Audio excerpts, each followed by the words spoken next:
Ang bago nating top 1 ay si Samantha. Ang galing mo, Samantha. Naku, basic lang yan. Paano nangyari yun? Pasado kayong lahat, pero may isang bagsak. Si Scarlett, halatang favorite mo si Samantha. Pares lang kami ng average, paano ako bumagsak? Di ba sinasagot mo ako? Eh di bagsak ka ngayon?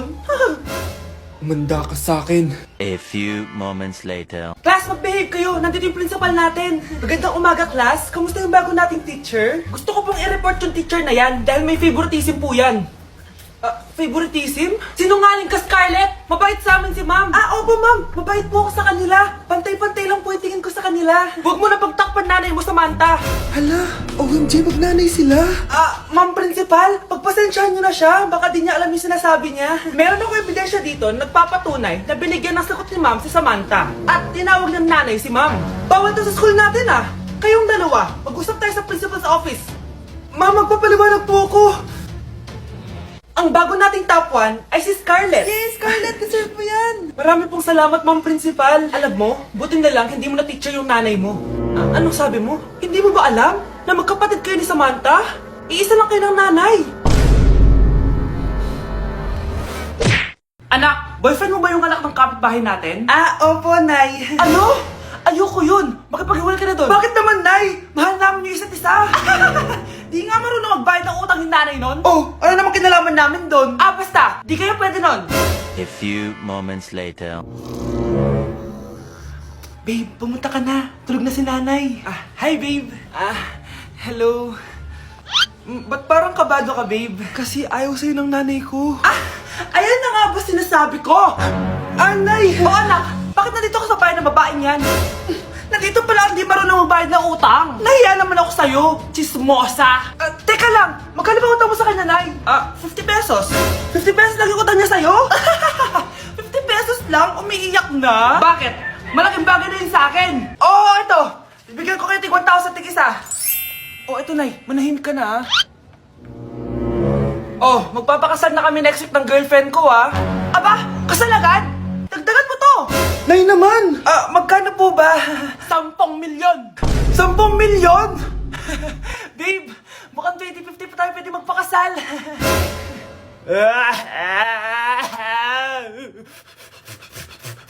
Anak ko, binilan kita ng bagong cellphone. Di ba gusto mo to? Thank you po, Nay. Magagamit ko po to sa school. Nay, meron din po ba ako? Anak, sa susunod ka na lang, A few moments later. Wow, bagong cellphone? Ang ganda, di ba? Pwedeng patingin? Sige ate, Paborito ka talaga ni nanay, no? Deserve mo naman. Salamat, ate. Deserve mo din to.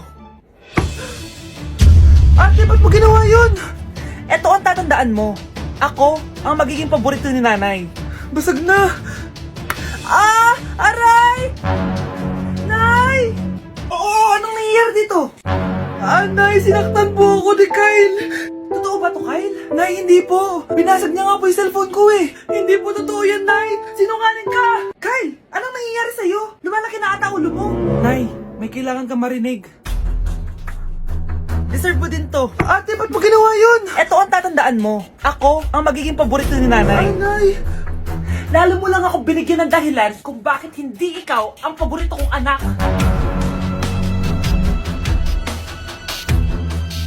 Hoy Mars, may nagpadala na regalo sa inyo. Pero bawal pa daw buksan. Sige Mare, salamat Anak, may nagpadala na regalo sa atin. Ang laki naman nito, Nay. Kaso, bawal pa daw buksan. Sige po, Nay. A few moments later. Kabadrip, mga bobo kasi, mga bobo!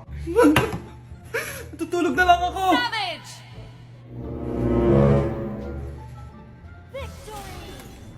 Yes, panalo. May tao dito.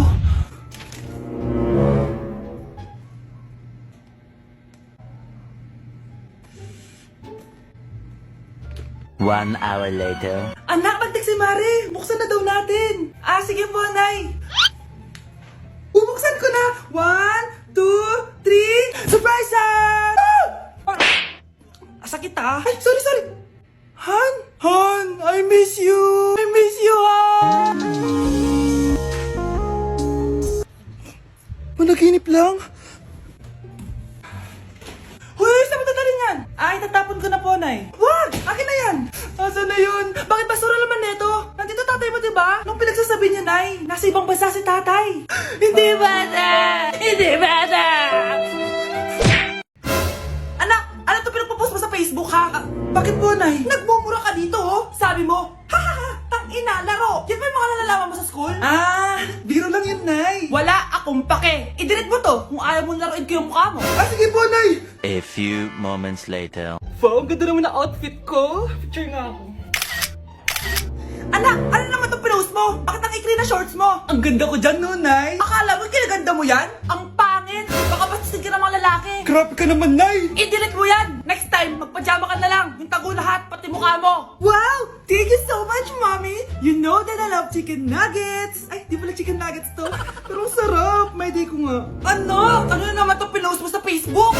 Yung niluto niya po, Nay, shinare ko lang sa Facebook. Itlog lang, ipapost mo pa? Kaya ka naman. Dapat pinapost mo yung mga masarap na pagkain. I-delete mo yan. Lahat na lang pinapadelete mo. Tapos may nagko-comment pa sa post mo, sabi nila, ang pangit ko daw. Deserve. Alam mo, i-delete mo na lang yung Facebook mo. Tama na. I-delete mo na para tumimik na yung buhay ko. Eh, kung wag ka kayo mangyalab, sigurado tatahimik buhay mo. Akin na yung phone mo. Ako na lang magdi-delete. Bakit kita i-delete kung pwede naman kitang i-block? Hindi mo na makikita yung mga post ko. Palimos po. Sino ba tumahingay na to? Patawad. Malis ka na. Sige na po, wala na po ako makain eh. Say, baka na naman malimos. Wag dito. Malis ka na. Oh, ito, pambili ng pagkain. Sorry, ito lang yung meron ako eh. Salamat po. Ba't may camera? At dahil mabait ka, meron kang 1,000 pesos! Thank you po. Ba't ang ingay doon? Ano yun? Kailangan lang mo daw ang mga kagaya mo. Mabait at may puso. Hoy, hoy! Ano yan? Nay, vlogger po ata sila. Ayan guys, yung mataray na babae kanina. Anong sabi mo? Umalis na nga kayo dito! Layas! Nay! A few moments later. Uy, Mare! Mare, sikat ka na! Ang sama daw ng ugali mo. Ha? Di totoo yun. Alam mo yung mga fake news, di ba? Ang bait ko kaya. Tignan mo na lang, Mare. Fake news lang to. Totoo nga. Di pwede to. Palimos po. Hoy, ikaw! I-delete mo na yung video na yun.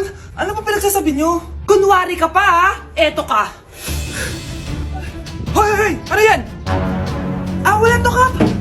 Huwag ka na magsalita. Sumama ka na sabi sa presinto. Wag po, magbabago na ako. Anak!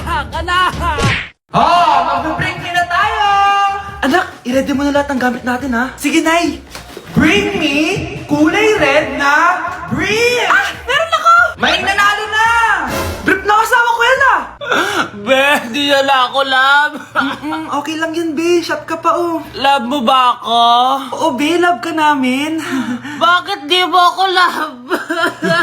Di mo alam dahil sa'yo ako hindi makakain. Ano ba yan dito? Ang ingay mo naman. Yung lukuin tulad ko na may pusong bato. Rosalinda! Mahal kita! Mukhang may handaan doon kina kumari Di man lang ako in-invite. Balik ko nga yung plato niya. Sige, kain lang kayo dyan. Uy, Mars, ito nga pala yung plato mo. Babalik ko na. Aba, salamat naman at binalik mo pa yung plato ko. Last year pa to, Ngayon ko lang naalala, sorry. Mukhang masarap yan, Mars, Pengin lumpia tsaka spaghetti. Baka gusto mo din ng fruit salad. Nakakaya naman sa'yo, no? Nay, may jowa na ako. Dito ka lang pala siya makikilala. Talaga? Pakilala mo naman sa akin. Eto siya, Nay. Hello po, tita. Magjojowa ka na nga lang, pinsan mo pa. Hindi pala tayo pwede. Magpinsan pala tayo. Yes, ang taas ng score ko. Anong score mo, Scarlett? 19 yung score ko. Ay, hindi perfect. Buti pa ako, naka 20. Bawi ka na lang next time, ha? Scarlett, nagawa mo ba yung assignment natin? May assignment tayo? Hala, di ko nagawa. Huwag mo nang sasabihin kay mama. Sige, di ko sasabihin. Ma'am, may assignment po pala tayo. Ay, oo nga pala, may assignment tayo, class. Ang hindi gumawa ng assignment, bagsak sa akin, ha? Bida-bida talaga tong si Samantha. Okay, class, sinong iboboto niyong president? I nominate Scarlett, ma'am. Ako? Di ako papayag. Dapat ako yung maging president. Go, Scarlett, kaya mo yan. I nominate myself because I believe na mas responsible ako. I believe na hindi ako nangungupit ng class funds. Iboto niyo ako dahil matataas ang mga scores ko. Iboto niyo ako dahil hindi ako nangungopya para lang tumaas ang score. Ako ba pinaparinggan mo? Mukhang may natamaan ata. Congrats, Scarlett! Deserve mo maging president! Gagawin ko yung best ko. Good morning, class. Hindi na papasok si Samantha. Ha? Ano nangyari? Ang balita ko, nag-drop na siya dahil sa sobrang pressure sa nanay niya. Palagi siya pinapagalitan kapag hindi perfect yung score niya. Nagalit din yung nanay niya nung hindi siya nanalo ng president. Kaya, na-depress talaga siya. Kawawa naman pala siya.